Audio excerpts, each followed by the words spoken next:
point. And I think even for me, listening to some of this stuff, it messes with my mind and really changed my my outlook on things. But imagine somebody who's not there yet. And that's what people over these next couple of years are going to have to go through in terms of what we went through in the last 4 years, the last 10 years for some people, 20 years. But it's a lot.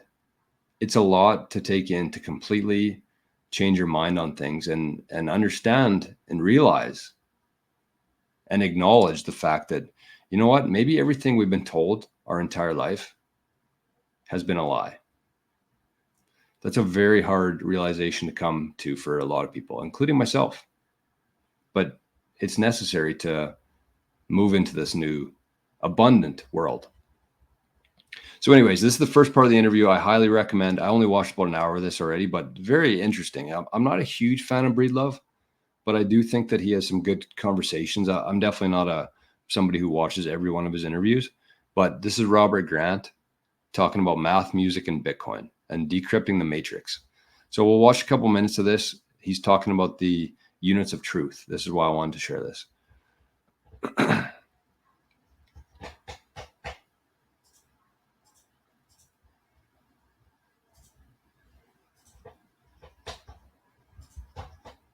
Satoshi Nakamoto, you are a man that speaks Japanese. Yeah. You just looked up, I don't know, the root word or I looked at the characters. The Japanese characters. Satoshi. Mm-hmm. And what was the derivation of that? So I always remembered Nakamoto.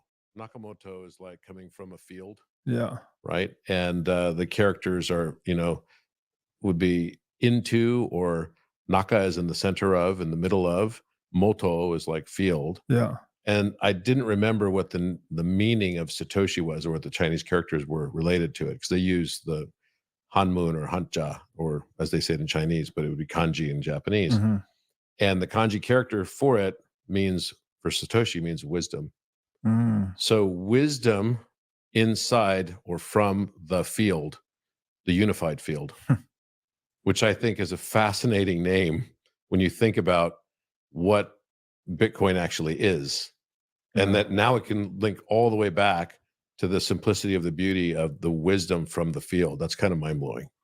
That is beautiful, especially considering that Bitcoin has energized such a philosophy around it, right? And philosophy, Philia Sophia, the love of wisdom. Mm-hmm. And Satoshi Nakamoto's name, I've never heard this before. It's the first I'm hearing it, but wisdom from the field. Yeah, it's mind-blowing, actually.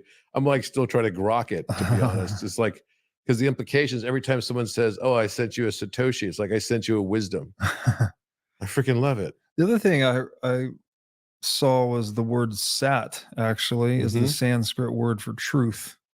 Like Sadhguru. Yeah, so like sats are units of truth in a way. Units of truth, that's right. So it also has that similar meaning. Wisdom is truth in a way. Right? It's being able to see the various aspects. And I used to collect facts in my life, FACT. Okay. And then I realized over time that I was merely collecting facets. That my perspective was only one facet. Maybe I could see 2 or 3 facets of truth. But if I really want to be able to see the full truth of something, I had to be able to see and maybe sum up the collective aspects of all the subjective possible perspectives of that. You have a crime that happens on a road somewhere and 30 eyewitnesses see it. Then they go to the court and they testify what they saw. And everyone's stunned when they all have different versions of the story. Right. Of course. Because we don't see the world as it is. We see it as we are. Yes. So there's these hidden little gems all over the place, like Satoshi Nakamoto, which is literally the wisdom from the field, the unified field of consciousness. Wow, that's a mind blower. I'm literally trying to grok that still. So wisdom and truth, and there's a deep relation between.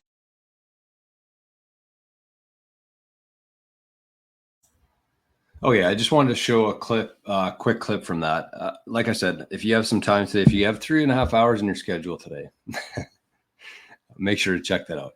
I remember when the Titanic first came out, and I think it was 3.5 hours as well. And we went to the theater as kids, 1997, I think it was. And it was 3.5 hour video, and everybody just thought it was like the craziest thing. And I think they've kind of tricked people lately in terms of like Netflix shows. They just make the episodes like 45 minutes long. There's 5 episodes in a series. And if you add that up, it actually adds up to about 3.5 hours. And people just kill those off in a day without really even thinking about it. But back in the day, the Titanic 3.5 hour movie was the biggest thing. But anyways, that's 3.5 hours long with Breed Love there. I'm going to watch the rest of it today. I don't know who Robert Grant is. And hopefully if there's somebody in the chat who can verify him or give a bit of a background on him, maybe not. Maybe that's something I'll do on my own.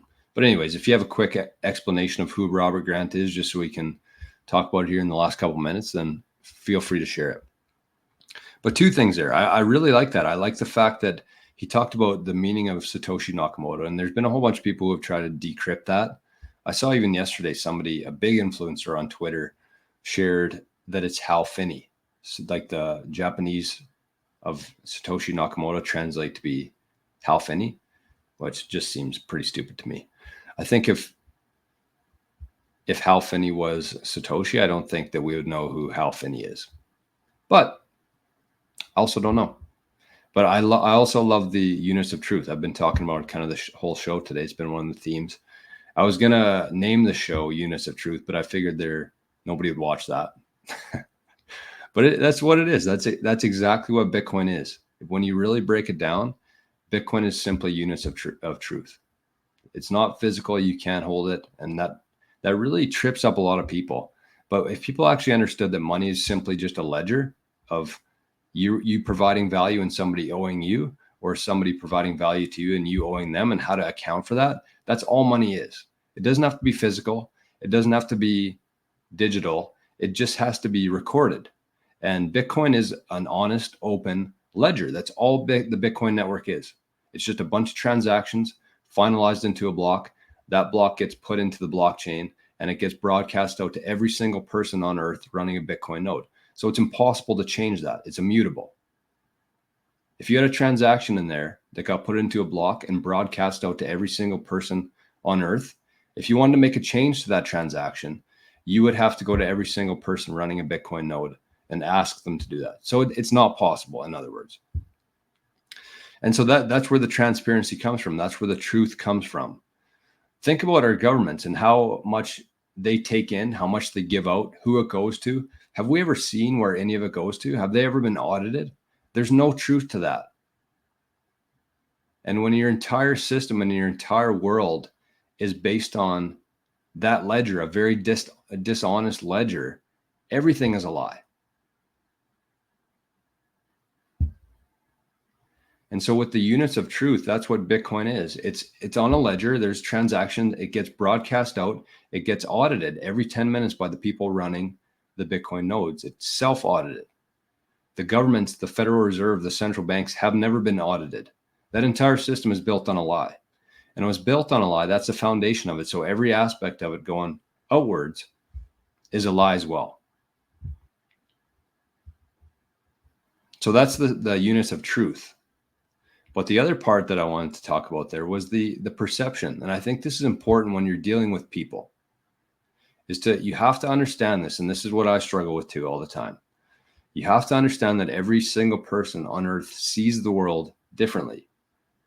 They have different biases. They have a different perspective than you. They see things, they see the world differently than you do.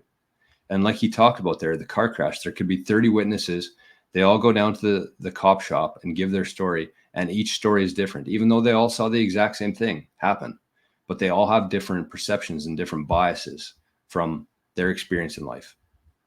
So it's important to keep that in mind when you're arguing with somebody, when you're trying to help somebody, whatever that may be. You have to see it through their eyes. And it's very difficult to do. But I think if you can master that, it's a pretty important trait to have in the world.